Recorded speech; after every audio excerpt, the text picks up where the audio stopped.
Tirant les premières leçons de la guerre révolutionnaire, l'armée a compris qu'il fallait gagner l'adhésion de la population autrement que par la force. L'armée passe à l'action sociale pour s'attacher d'improbables fidélités en prodiguant des soins aux malades du village.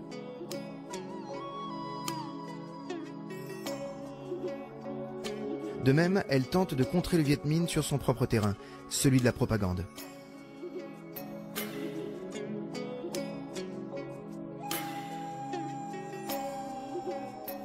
Des villageois sont par exemple rassemblés pour entendre une harangue anti-Viet Minh.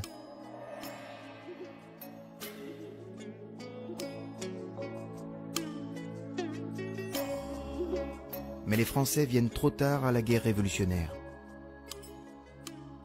Longtemps, ils se sont contentés de jaunir leur armée en incorporant des Indochinois hostiles au Viet Minh. Ils organisent des contre-guérillas avec des partisans issus des ethnies Thaï, Méo ou Moi qui craignent la domination des Viets.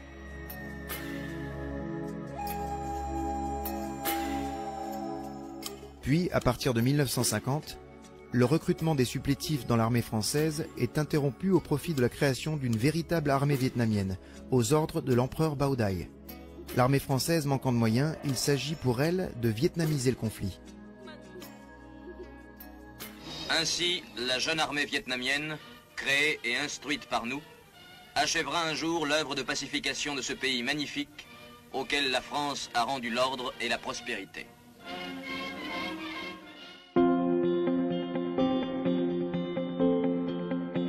Les jeunes conscrits, que les opérateurs nous présentent comme fatalement enthousiastes, sont formés au tir au fusil mitrailleur et au mortier, à la conduite des chars, au pilotage d'avions de chasse, mais aussi au judo pour les commandos qui connaîtront peut-être le combat rapproché.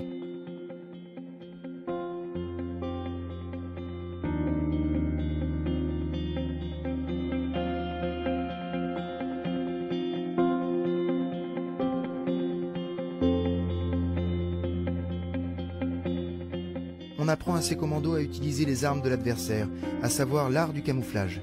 Sur terre comme dans l'eau, il faudra revêtir la parure de la nature environnante et se déplacer sans donner l'éveil. Le guetteur Viet Minh est redoutable.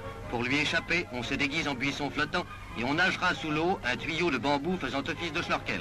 Enfin, pour traverser à pied sec les torrents aux rives escarpées, quelques lianes tressées formeront un pont de singe vite tendu d'une falaise à l'autre. Celui-ci mesure 70 mètres de long. Il franchit la rivière qu'il surplombe de 50 mètres. Baigné dans la clarté d'un crépuscule d'automne, le commando passe le pont de singe avec assurance. Et les rayons du soleil couchant donnent à la scène l'impression d'un ballet bien réglé dont Serge Liffard lui-même admirerait l'ordonnance et l'éclairage.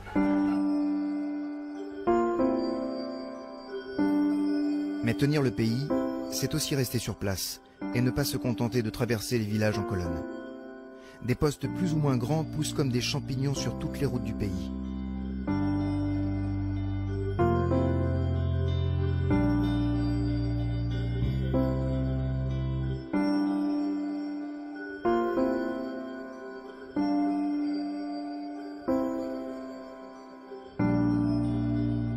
Certains accueillant même la famille, femmes et enfants des supplétifs indigènes.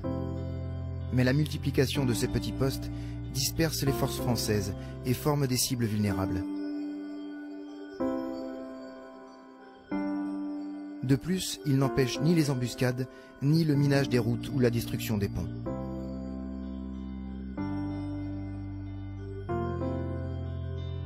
On pourra montrer avec quelle rapidité le génie reconstruit un pont abattu. On ne dira pas que c'est peine perdue, que demain il sera de nouveau dynamité. Ce qui se gagne le jour est perdu la nuit.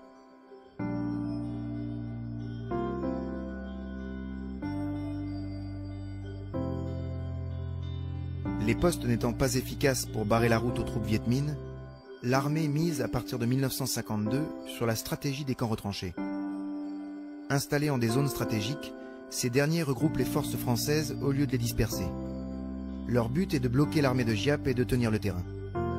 Et rien de mieux pour tenir que de s'enterrer selon la bonne vieille méthode des tranchées de 14-18. Se croit-on vraiment en Indochine sur ces images, où pour la caméra, les soldats courent à leur poste de défense